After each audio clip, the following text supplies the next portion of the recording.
السلام علیکم ورحمۃ اللہ وبرکاتہ۔ وہ دنائے سبل ختم الرسل مولائے کل، جس نے غبار راہ کو بخشا فروغ وادی یہ سینہ، نگاہ عشق و مستی میں وہی اول وہی آخر، وہی قرآن وہی فرقان وہی یاسین وہی طٰہٰ، کی محمد سے وفا تو نے تو ہم تیرے ہیں، یہ جہاں چیز ہے کیا لوح و قلم تیرے ہیں، دل جس سے زندہ ہے وہ تمنا تم ہی تو ہو، ہم جس میں بس رہے ہیں وہ دنیا تم ہی تو ہو، سب کچھ تمہارے واسطے پیدا کیا گیا، سب غایتوں کی غایت اولا تم ہی تو ہو، جلتے ہیں جبریل کے پر جس مقام پر، اس کی حقیقتوں کے شناسا تم ہی تو ہو، نماز اچھی روزہ اچھا زکوٰۃ اچھی حج اچھا، مگر میں باوجود اس کے مسلمان ہو نہیں سکتا، نہ جب تک کٹ مروں میں خواجہ یسب کی عزت پر، خدا شاہد ہے کامل میرا ایمان ہو نہیں سکتا، جبریل مقام سدرہ سے گر آگے بڑھے پر جل جائیں، جبریل مقام سدرہ سے گر آگے بڑھے پر جل جائیں، وہ محبوب خدا کی منزل کا آغاز یہاں سے ہوتا ہے، محمد کی محبت دین حق کی شرط اول ہے، اسی میں ہو اگر خامی تو ایمان نامکمل ہے، محمد ہے متاع عالم ایجاد سے پیار، پدر مادر برادر جان مال اولاد سے پیار، محمد کی غلامی ہے سن سے آزاد ہونے کی، خدا کے دامن توحید میں آباد ہونے کی،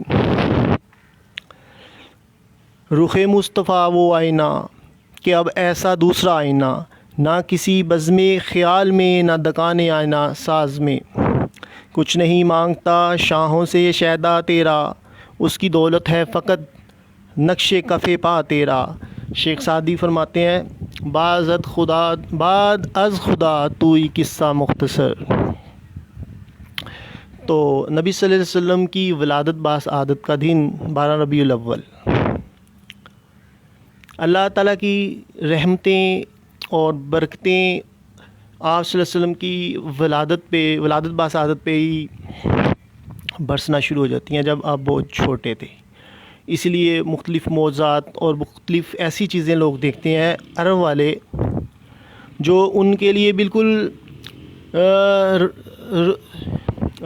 جو روزمرہ کی زندگی سے بالکل ہٹ کر تھیں، تو انہوں نے جان لیا کہ یہ بچہ جو ہے یہ کوئی معمولی بچہ نہیں ہے، اور اسی طرح مختلف مذاہب کے جو تھے مبلغ جو تھے انہوں نے بھی پڑھ رکھا تھا اپنی کتابوں میں آپ صلی اللہ علیہ وسلم کی تشریف آوری کے متعلق، تو وہ بھی جان گئے تھے اس حقیقت کو کہ نبی صلی اللہ علیہ وسلم ہی آخری نبی صلی اللہ علیہ وسلم ہے، اور خدا کی رحمتیں برکتیں آپ پہ بدستور برستی رہیں، جب آپ کی پیدائش ہوئی، پیدائش سے پہلے، پیدائش کے بعد، اور بعد وفات، اور ہمیشہ آپ صلی اللہ علیہ وسلم کے روزہ انور پر بھی خدا کی رحمتیں اور برستی رہتی ہیں، اور مومنین جن کے دلوں کو اطمینان اور سکون آپ صلی اللہ علیہ وسلم پر درود و سلام پڑھنے سے ملتا ہے، وہ اپنے قلوب کی صفائی آپ صلی اللہ علیہ وسلم پر درود و سلام پڑھ کر اس کا نام کیا ہے حاصل کرتے ہیں۔ اللہ تعالیٰ کی ذات پاک نے آپ صلی اللہ علیہ وسلم کو مبعوث ہی اس لیے فرمایا تھا کہ آپ صلی اللہ علیہ وسلم اختلافات کا خاتمہ کر دیں، جو اختلافات انسانیت میں پڑ چکے ہوئے تھے، غلامیوں کا دورہ تھا، اس کے خاتمے کے لیے آپ سرکار صلی اللہ علیہ وسلم دنیا میں مبعوث ہوئے، تشریف فرما ہوئے، اور حد افسوس مسلمانوں نے خدا ہی کے قرآن کی موجودگی کے باوجود، نبی صلی اللہ علیہ وسلم کی تعلیمات کی موجودگی کے باوجود بھی اختلافات پیدا کر دیے گئے،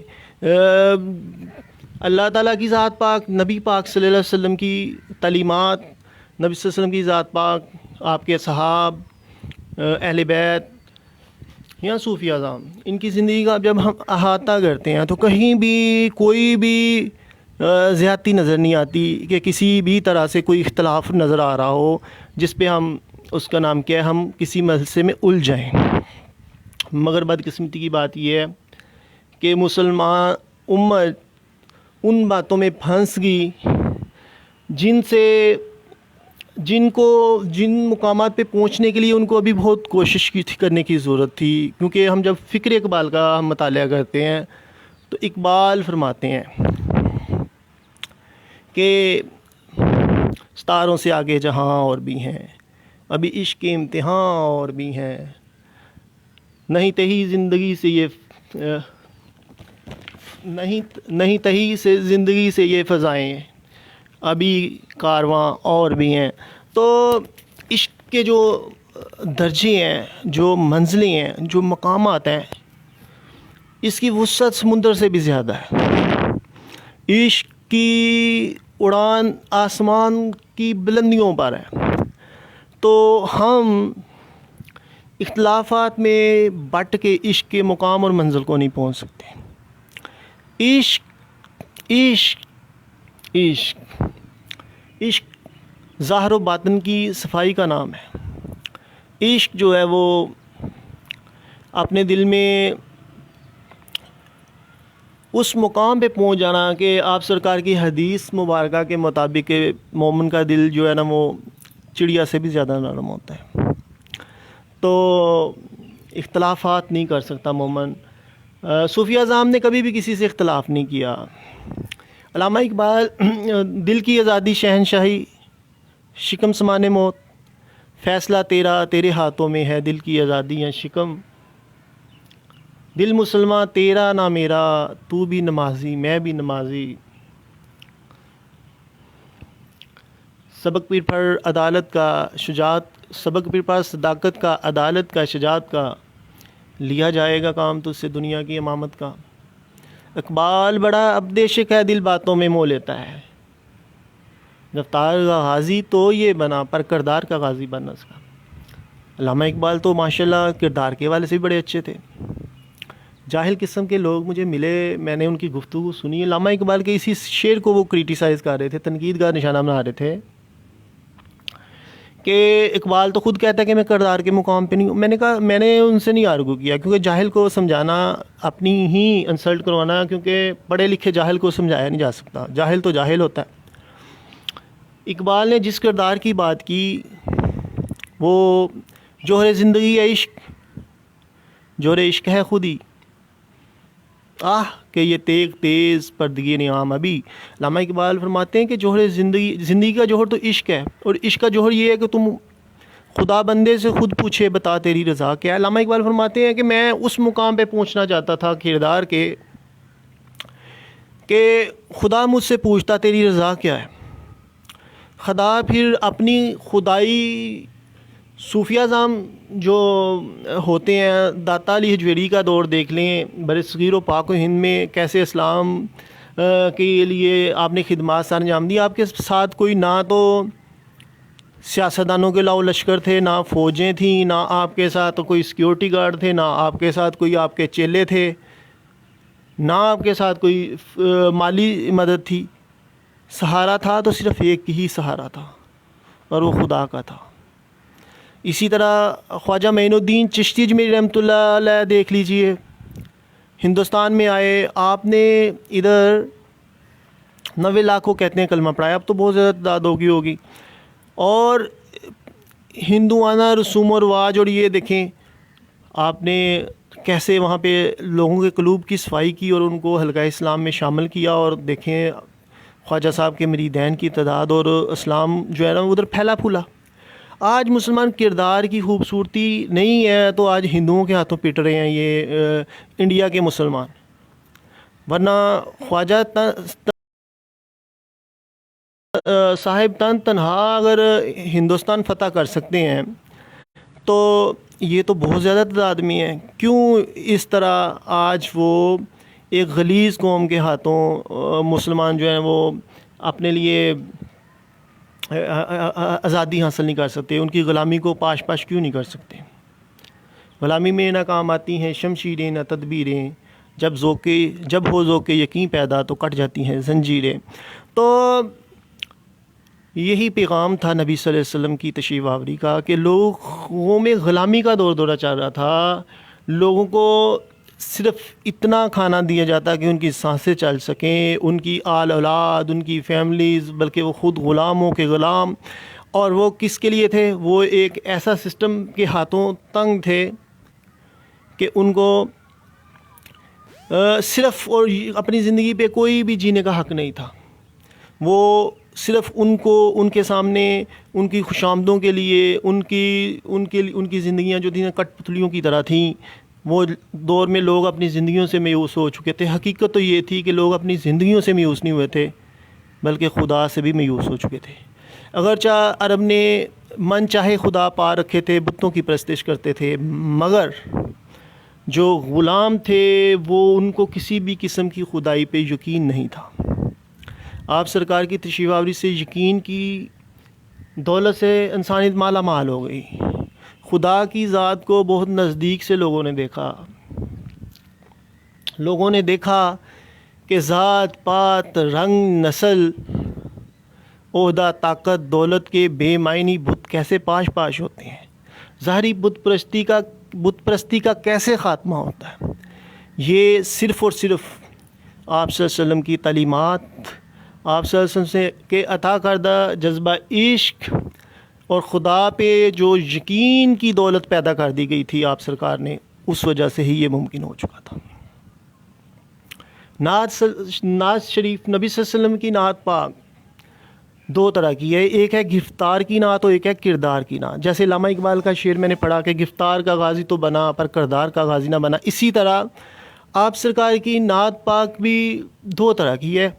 ایک ہے گرفتار کی نعت، ظاہری حسن و جمال آپ سرکار کا بیان کرنا، ایک ہے نبی صلی اللہ علیہ وسلم کے کردار کی نعت، جو کردار جس سے دہر میں اسم محمد سے اجالا ہو جائے، جس میں ظالم کا راستہ روک دیا جائے، جس میں معاشرے میں بہار ہی بہار ہو اور ہر طرف لوگ محسوس کریں کہ ان کا خدا ان کے ساتھ ہے اور وہ بے بس و تنہا نہیں ہیں۔ اگر وہ بھوکے ہوتے ہیں تو خدا کے بندے انہیں کھانا کھلاتے ہیں، اگر وہ ظلم کا شکار ہوتے ہیں، ظالم کا شکار ہوتے ہیں تو خدا کے بندے خدا کی رحمت مان کر ان کی مدد کے لیے آتے ہیں اور ان کو ان غلامیوں سے نجات دلاتے ہیں جو شیطان کے پھندوں میں کا شکار شخصیات اپنی قلب و نظر کی پاکیزگی کے نہ ہونے کی وجہ سے ہو جاتے ہیں، اور وہ پھر انسانیت پہ مظالم کرتے ہیں، انسانیت کو دھوکہ دیتے ہیں، انسانیت کو اپنا غلام بناتے ہیں، انسانیت کو اپنے من چاہی اور غلط قسم کے مقاصد کے لیے استعمال کرتے ہیں۔ تو آپ سرکار نے ان تمام غلامیوں کا خاتمہ کر دیا اور یوں معاشرے میں بہار آ گئی۔ غلام اور آقا ایک ہی صف میں کھڑے ہو گئے، کیونکہ اخلاقی طور پہ آپ سرکار نے انسانیت کو اس مقام پہ پہنچا دیا کہ وہ ان کو بھی اپنے ظاہر کو سنوارنے کا طریقہ آ گیا، ان کو اپنی باطن کی صفائی کا طریقہ آ گیا، ان کو گفتگو کے انداز سے روشناس ہو گئے۔ وہ شخصیات انسانیت کی معراج کو چھونے لگے اور ایک ہی صف میں ہو گئے۔ محمود و یاس، نہ بندہ رہا نہ بندہ نواز۔ تو یہ آپ سرکار صلی اللہ علیہ وسلم کا فیض ہے، یہ فیوز و برکات ہی تھیں کہ آپ کے صحاب روم اور ایران جیسی سلطنتوں کو اپنے پاؤں تلے رون دیتے ہیں، صرف مٹھی بھر جذبہ ایمانی کے ساتھ، مٹھی بھر تعداد میں ہونے کے باوجود جذبہ ایمانی کے ساتھ کیسر و کسرا جیسی سلطنتوں کا خاتمہ کر دیا جاتا ہے، مادہ پرست شخصیات کا خاتمہ کر دیا جاتا ہے، اور وہ لوگ جن کے دل اللہ تعالیٰ کی محبت سے سرشار تھے اور جن کے دل وقتی فائدوں کی بجائے، کیونکہ اللہ تعالیٰ آزماتا ہے مال و دولت سے، آل اولاد سے، دنیا کی نمود و نمائش سے، کیا تم نے یہ دنیا کی نمود و نمائش حاصل کرنی ہے یا کہ اخروی فائدے لینے ہیں، دونوں جہاں کی کامیابیاں حاصل کرنی ہیں؟ یہی وجہ ہے کہ جو حقیقت شناس ہوتے ہیں، جن کے قدموں میں پختگی ہوتی ہے، جن کے دلوں میں استقامت ہوتی ہے، جو حقیقت کو جانتے ہیں وہ کبھی بھی گھاٹے کا سودا نہیں کرتے۔ پھر اللہ تعالیٰ ان سے وہ کارنامے لیتا ہے کہ جس سے دنیا ان کی عشق کی داستانیں اپنے بچوں کو سناتی ہیں، خود بھی سنتے ہیں اور پڑھتے ہیں، اور ان کے ایمانوں میں ان کے ایمانوں کو تقویت ملتی ہے، اور ان کے جذبہ ایمانی میں اضافہ ہوتا ہے۔ پھر ان کے نقش قدم ان کے دلوں میں گر کرتے ہیں، اور ان میں بھی نیکی کا جذبہ پیدا ہوتا ہے۔ ان کے دل میں بھی یہ جذبہ ہوتا ہے کہ وہ بھی غلامی کے بت پاش کر دیں۔ آپ سرکار صلی اللہ علیہ وسلم کی تعلیمات حقیقت میں انسان کو خدا سے ملانے کا ایک بہت بڑا ذریعہ ہے۔ اس کے بغیر انسان خالق کائنات تک پہنچنا ناممکن ہے، اور اس میں سب سے بڑی آ جاتی ہے چیز قلب کی صفائی ہے۔ اور اسی لیے آپ سرکار فرماتے ہوئے نظر آتے ہیں کہ جس کے دل میں رائی کے برابر بھی تکبر ہوا وہ جنت میں نہیں جائے گا۔ مسلمان ہوا جس کی زبان و ہاتھ سے محفوظ ہو دوسرے لوگ، اور مسلمان وہ ہے جو ظلم کو، برائی کو دل میں برا جانے اگر کمزور ہے تو طاقتور ہے تو زبان سے کہ یہ غلط ہے، اور اگر مزید طاقت اللہ نے دی ہے تو ظلم کا راستہ روکے۔ اگر یہ ساری چیزیں نہیں ہوں گی، برائی کے خلاف آپ کے دل میں نفرت پیدا نہیں ہوگی، اس کا مطلب یہ ہے کہ آپ کا ایمان ختم ہو چکا ہوا ہے، آپ بے حس ہو چکے ہوئے ہیں، آپ پتھر دل ہیں، آپ اور وہ جو ظلم کرنے والا ہے وہ آپ برابر کے شریک ہیں، کیونکہ تم انسانیت کی مراز سے گر کے ایک پتھر کی مانند ہو گئے ہو، جو چیزوں کو احساس ہوتا ہے کسی چیز کا، اور دل بھی پتھر ہے، اور تم بے حسی کی وادی میں گمنامی کی زندگی گزار رہے ہو، اور کبھی بھی آنے والا زمانہ اور موجودہ زمانہ تمہاری نہ تو بہادری کے کسی کو سنائے گا، اور نہ ہی تمہیں انسانوں میں تمہارا اندراج کرے گا، کیونکہ تم خواہش نفس کا شکار ہو، تم نے مادہ پرستی کو اوڑھ لیا ہوا ہے، اور یہی وجہ ہے کہ تم انسانیت کی فلاح کے لیے کچھ نہیں کر پاتے۔ تو یہ تمام جتنی بھی غلامی، اب لبرل سوچ نے جتنا مسلم امہ کی سوچ کو بدلا ہے اتنا کسی چیز نے نہیں بدلا۔ مسلم مادہ پرست اگر ہو جائیں، مادہ پرستی کے سامنے جھکنا شروع ہو جائیں، اور خدا سے پہ توکل کرنے کی بجائے خدا کی دی ہوئی نعمتوں کو استعمال کرتے ہوئے وہ اعلیٰ مقاصد کے لیے لڑیں، تو یہ بہت بڑی بات ہے۔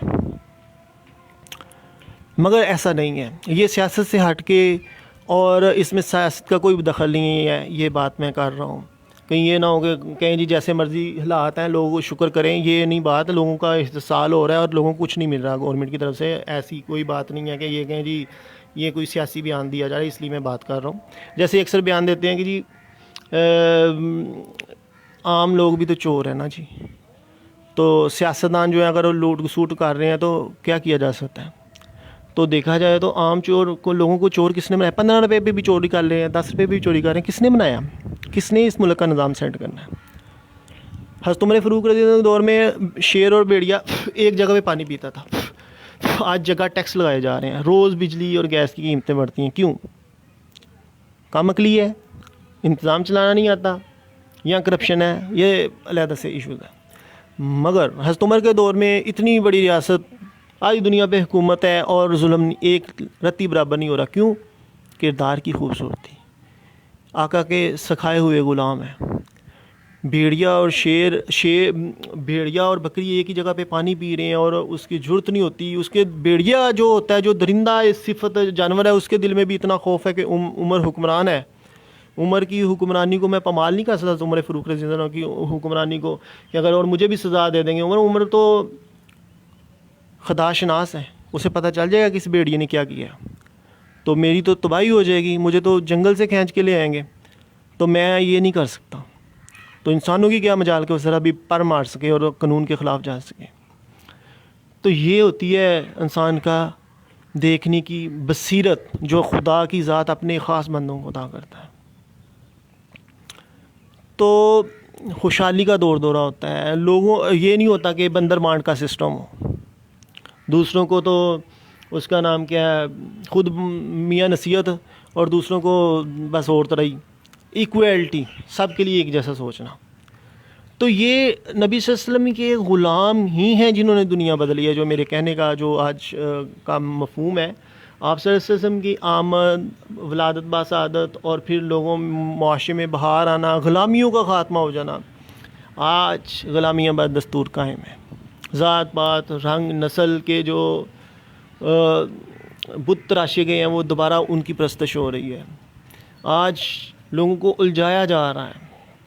آج جو مقاصد ہیں برائی کو، ظلم کو ہاتھ سے روکنے کا، وہ ختم ہو چکا ہوا ہے. آج ہمارے معاشرے مثالی نہیں رہ چکی.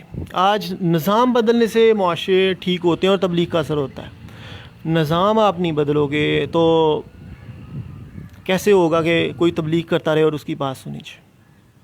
اور جب علماء دین، لبرل سوچ بھی اس وقت پروان چڑھتی ہے جو علماء دین دنیا دار ہو جائے. ورنہ ایک بھی خدا شناس بندہ ہو، خودی کی موت سے مشرق کی سرزمینوں میں ہوا نہ کوئی خدائی کا رازداں پیدا، اور ایک بھی خدا شناس بندہ ہو تو وہ دنیا کو تبدیل کر دیتا ہے.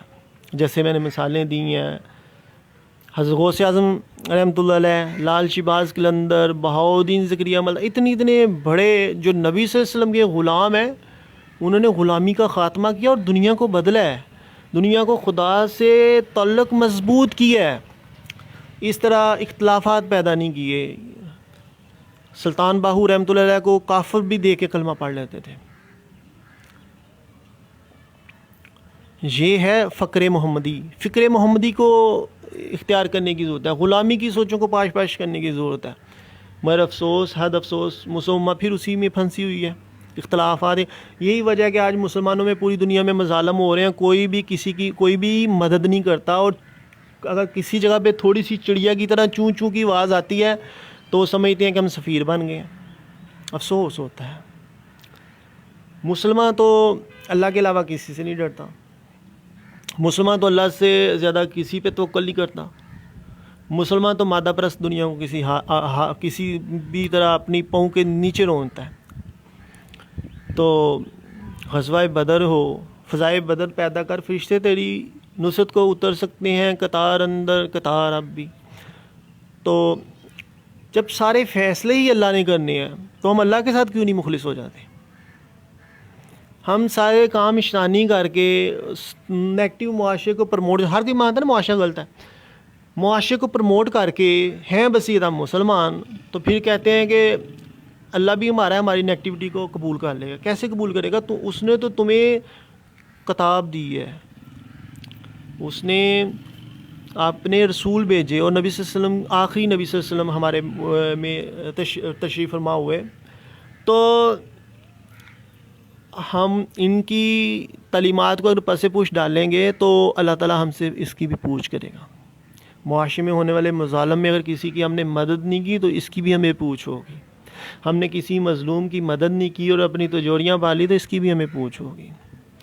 اپنے لیے تو سب کچھ. اور کسی بزرگ سے پوچھا زکوٰۃ کیا ہے، تو انہوں نے کہا زکوٰۃ یا میری زکوٰۃ یہی ہے کہ جو کچھ ہے میں خدا کی راہ میں تقسیم کرتا ہوں، اپنے لیے صرف چند نوالے رکھ دیتا ہوں. جبکہ زکوٰۃ کی ایک محدود سی شرح دی ہوئی ہے اسلام نے، وہ بھی غریبوں کو نہیں پہنچتی.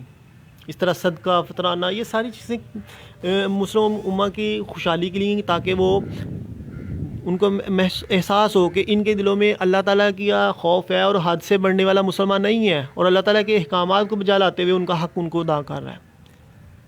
غریبوں کو غربت دے کے ازما رہا ہے اللہ، امیروں کو دولت دے کے ازما رہا ہے. کون اس کے احکامات کو اپناتا ہے اور کون حدیں پھلانگتا ہے. جب ہم بندرمان کریں گے تو ہماری پوچھ گیچ ہوگی.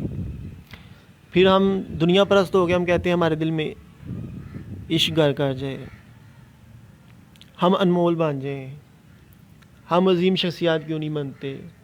خدا اللہ تعالیٰ تو فرماتا ہے کہ تم میری طرف ایک طرف آؤ میں دو قدم آؤں گا، تم زمین پہ میرا چرچا کرو میں آسمان پہ چرچا کروں. میں خلوص تو ہو، صوفیہ میں خلوص ہوتا ہے، اس لیے ان کی وفات کے بعد بھی لوگ ان سے عقیدت کرتے ہیں. مگر وہ علیحدہ سے مسئلے ہیں کہ لوگوں نے مزید کیا پھر اس میں اختلافات پیدا کر دیے اور کیا کیا اضافے کر دیے جو صوفیہ زامبی میں بھی ناپسند کرتے ہیں وہ چیزیں انہوں نے شامل کر لیں، اتنی عقیدت میں آگے نکل جاتے ہیں، تو وہ علیحدہ سے ہیں۔ اصل صوفیہ کی جو تبلیغ ہے یا زندگی ہے یا ان کا مشن ہوتا ہے خدا کی رضا حاصل کرنا، اور خدا کی رضا حاصل کرنے کے بعد وہ لوگوں قلوب کی اصلاح کرتی ہیں۔ جیسے اللہ تعالیٰ فرماتا ہے کہ ہم نے رسول بھیجے، مومنین پر بڑا آسان کیا، ان میں رسول بھیجے جو ان کی قلوب کی صفائی کرتے ہیں، ان میں ایمان کی طاقت اللہ تعالیٰ بھر دیتا ہے۔ جب قلب کی صفائی ہو جاتی ہے پھر انسان کو ہدایت بھی اثر کرتی ہے۔ گناہوں میں آلودہ انسان کو ہدایت بھی اثر نہیں کرتی، نماز برائی اور بے حیائی سے روکتی ہے۔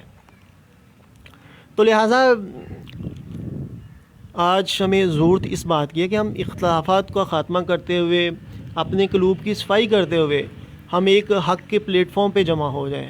مگر ہر کوئی کہتا ہے کہ میری بلے بلے ہو جائے، تو پھر جو سسٹم چل رہا ہے، چاہے سیاسی ہو چاہے مذہبی ہو، جو بھی ہیں، اب یہ دیکھیں کہ آپ باطل کے خلاف ڈٹنے کے لیے کتنے تیار ہیں۔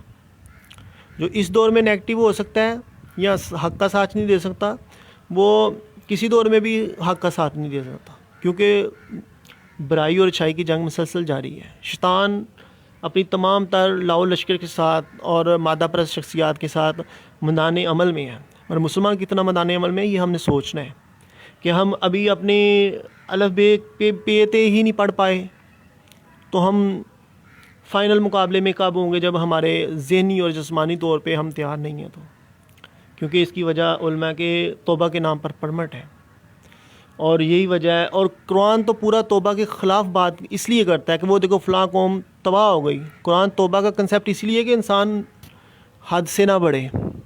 اس کا یہ مطلب نہیں کہ توبہ کا تصور آپ یہ لے لو کہ توبہ ہے ہی گناہوں کو کثرت سے کرنے کے لیے۔ اس کے لیے یہ ہے کہ اگر دانستہ طور پہ قرآن بھی کہتا ہے، اگر دنستہ طور پہ اگر آپ نہیں چاہ رہے تھے پھر بھی آپ سے کچھ برائی ہو گئی تو آپ سیدھے راستے کی طرف لوٹ آؤ اور پھر گناہ مت کرو۔ اس کا یہ مطلب نہیں کہ اب بددستور قرآن کہہ رہا ہے، میں اپنی طرف سے کچھ نہیں کہہ رہا۔ تو پرانی قوموں کو حد سے بڑھنے کی وجہ سے اللہ نے تباہ کر دی۔ نبی صلی اللہ علیہ وسلم کی ذات کی تشریف آوری ہے کہ ہمارے چہرے نہیں بدلے جا رہے یا ہم میں عذاب مسلط نہیں ہو رہا، پھر بھی عذاب آتے ہیں چھوٹے موٹے، مگر جس طرح پرانی قومیں تمہاری یہ نہیں ہو رہی۔ کیوں؟ کیونکہ نبی صلی اللہ علیہ وسلم کی تشریف آوری کی وجہ سے ان کی وہ رحمت ہے ہمارے لیے، تو اس لیے اللہ تعالیٰ جو ہے وہ ہمیں وقت دیتا ہے، مہلت دیتا ہے کہ سدھر جاؤ سدھر جاؤ۔ تو لہٰذا ہمیں تو قرآن نے حد سے بڑھنے والوں کے ساتھ کیا کیا، تو لہٰذا اللہ کا ذکر کرنے والے زندہ ہیں اور جو ذکر نہیں کرتے وہ مردہ ہیں، اللہ کہتا ہے، کیونکہ انسان کی اصلاح ہوتی رہتی ہے اور شیطان انسان کو ہمیشہ ورگلاتا رہتا ہے، اور شیطان کا مشن ہی ہوتا ہے کہ انسان میں وسوسے ڈالنا، اس کو تفریق میں ڈالنا اور اس کو غلط راستے کی طرف لے کے جانا، تاکہ مسلمان وہ مقام نہ حاصل کر لیں جس کی طرف آپ سرکار نے اشارہ کیا ہے کہ غلامی کا دورہ ختم کر دیا جائے، مثالی معاشرہ قائم کیا جائے، رنگ نسل ذات پات کے امتیازات مٹا دیے جائیں اور ظلم و زیادتیوں کا دورہ ختم کر دی جائے کہیں بھی۔ اور آج کیا ہو رہا ہے؟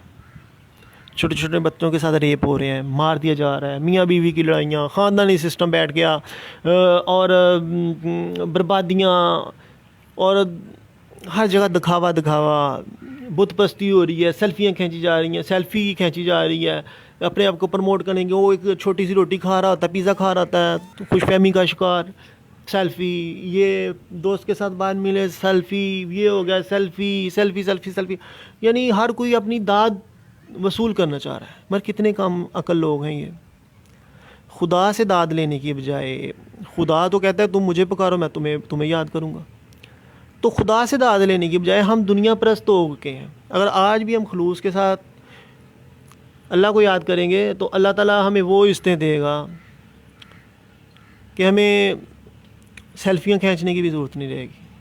تو یہ دیکھیں اب صوفیہ اعظام نے کیا سیلفیاں کھینچی تھیں، یا ان پہ اللہ تعالیٰ کا نام ہونا، تو ان کی زندگی دیکھ لیں۔ انہوں نے اختلاف نہیں کیا، انہوں نے معاشرے میں نبی صلی اللہ علیہ وسلم کے فقر سے، نبی صلی اللہ علیہ وسلم کی تعلیمات سے روشنی لیتے ہوئے معاشرے میں روشنی اور اللہ کا جو ہے نا رحمتیں پھیلائی ہیں۔ اللہ تعالیٰ کے فرشتوں تو نافرمان لوگوں کے ساتھ بھی ہوتے ہیں، ان کے اعمال لکھ رہے ہوتے ہیں، نیک لوگوں کے ساتھ بھی ہوتے ہیں، اور نیک لوگوں کے ساتھ تو بہت زیادہ ہوتے ہیں۔ اللہ کا ذکر کرنے والوں کے ساتھ تو فرشتے پاس رہتے ہیں، وہ آپ کی حفاظت بھی کرتے ہیں، آپ کو نیکی کی ترغیب بھی دیتے ہیں، آپ کو جو اچھے خیالات آتے ہیں۔ تو آپ اللہ تعالیٰ کی دی ہوئی جو نعمتیں اس کی ناقدری کرتے ہیں اور ظاہر پرست اور مفادہ پرست اور کم عقل لوگوں کے بہکاوے میں آ کے، کیونکہ معاشرے کو دیکھتے ہوئے گرگٹ کی طرح انسان بھی رنگ بدلتا ہے نا، تو آپ ظاہری چمک دمک کی طرف تو چلے جاتے ہیں، جو باطن کی صفائی ہے اور جو دوسرے مقامات ہیں آپ اس کو بھول جاتے ہیں۔ تو لہٰذا نبی صلی اللہ علیہ وسلم کی تعلیمات، کوئی بھی مسلمان ایسا نہیں ہے جس کو نبی صلی اللہ علیہ وسلم کی عقیدت یا محبت نہ ہو۔ غیر مسلم بھی آپ صلی اللہ علیہ وسلم کے نام کا ورد کرتے ہیں، آپ کے کردار کی خوبصورتی کو بیان کرتے ہیں اور معترف ہیں آپ صلی اللہ علیہ وسلم کی عظیم شخصیت کے، مگر استقامت کی ان کے دلوں میں ہے کہ وہ جو نبی صلی اللہ علیہ وسلم سے عشق کا جو ہے نا مفہوم ہے اس کو حاصل کرتے ہوئے اپنی منزل پہ پہنچیں، وہ صوفی اعظام ہوتے ہیں۔ تو لہٰذا تھینک یو طاہر بھائی، تھینک یو وکاس غوری صاحب۔ تو لہٰذا آپ اصل چیز ہوتا ہے منزل تک رسائی، تو جب تک آپ منزل تک رسائی نہیں حاصل کر سکیں گے تو آپ کچھ بھی نہیں حاصل کر سکتے۔ تو اس لیے مثالی معاشرہ جب ہم بنا لیں گے تو پھر یہ مومن کے جہاں کی حد نہیں، مومن کا جہاں ہر کہیں ہے، جہاں میں اہل ایمان صورت خورشید جیتے ہیں، ادھر ڈوبے ادھر نکلے، ادھر نکلے ادھر ڈوبے۔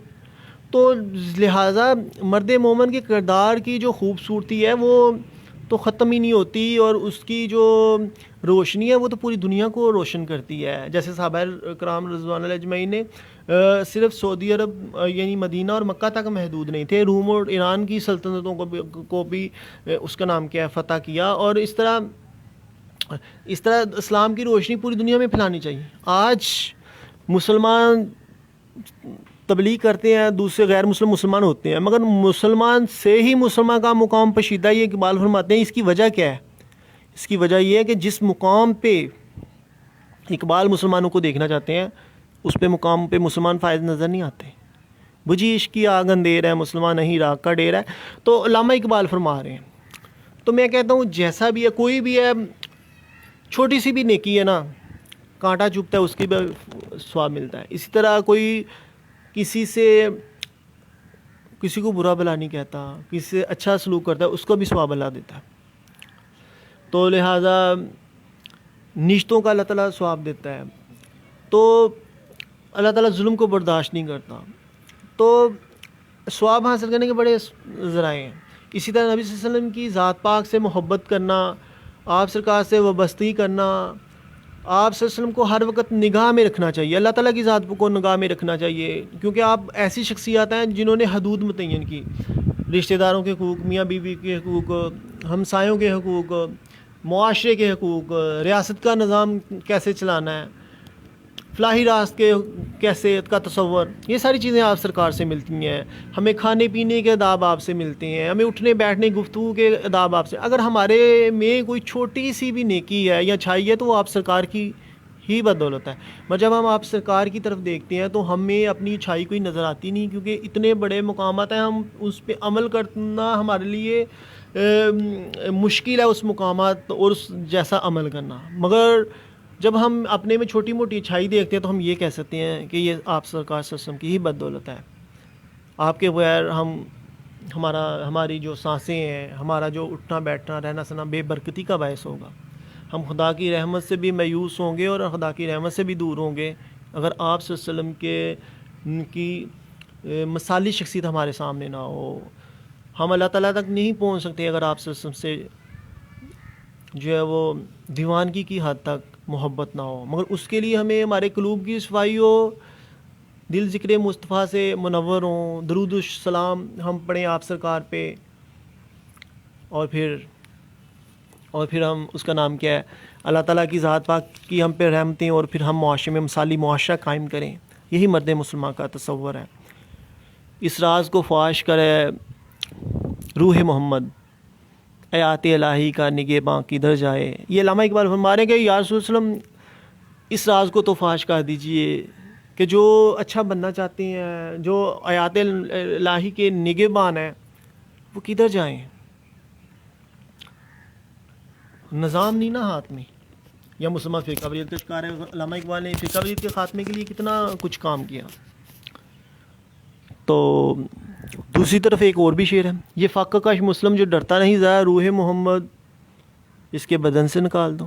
روح محمد کیا ہے؟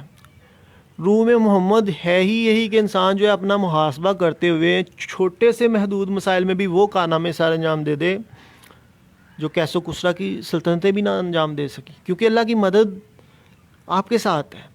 آپ بدر میں جیسے کیا، جیسے داتا صاحب خواجہ صاحب نے تن تنہا دنیا کو فتح کر لیا، تو یہ روح محمد ہے، پاکیزگی، قلوب کی صفائی، کردار کی خوبصورتی۔ اللہ جب بندہ اللہ قلب کی صفائی کرتے ہوئے اللہ کے احکامات پر خلوص دل سے چل پڑتا ہے نا، تو پھر اللہ تعالیٰ کامیابیاں بھی دیتے ہیں، مدد بھی دیتے ہیں، اور راستے خود بخود ہموار ہوتے ہیں۔ اسی سمندر میں فرعون غرق ہو جاتا ہے اور موسیٰ واپس چل جاتے ہیں۔ موسیٰ تن تنہا فرعون سے اپنی قوم کو نجات دلا لیتے ہیں، مگر آج افسوس اتنی تبلیغیں ہونے کے باوجود شیطان ہیوی ہے، شیطان کے چیلے ہیوی ہیں، شیطان کی سوچیں ہیوی ہیں، اور شیطان کو نے جس طرح تسلط گاڑا ہوا ہے، اس لیے معاشرے میں نظام غلط چل رہے ہیں، اور پھر ہمیں جو وہ حقیقی معاشرہ وہ تشکیل نہیں پاتا۔ اے خاصان رسل وقت دعا ہے، امت پہ تیری آ کے عجب وقت پڑا ہے، جو دین بڑی شان سے نکلا تھا وطن سے پردیس میں، وہ آج غریب الغربا ہے۔ وہ دین ہوئی بزم جہاں جس سے چراغاں، اب اس کی مجالس میں نہ بتی ہے نہ دیا ہے۔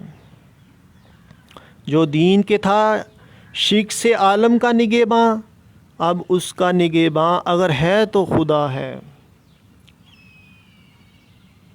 یہ بہت بڑا مولانا الطاف حسین حالی نے بڑی اچھی لکھی ہے۔ جس دین نے غیروں کے تھے دل آ کے ملائے، اس دین میں خود تفرقہ اب آ کے پڑا ہے۔ جو دین ہمدرد بنی نوح بشر کا تھا، اب جنگ و جدل چار طرف اس میں بپا ہے۔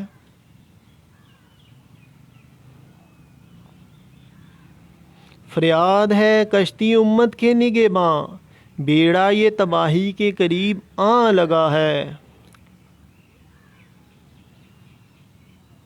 کر حق سے دعا امت محروم کے حق میں، خطروں میں بہت جس کا جہاز آ کے کھڑا ہے۔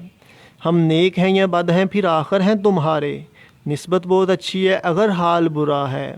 تدبیر سنبھلنے کی ہمارے نہیں کوئی، ہاں ایک دعا تیری کے مقبول خدا ہے۔ تو یہ الطاف حسین حالی نے بڑی اچھی لکھی، اور دیکھا جائے تو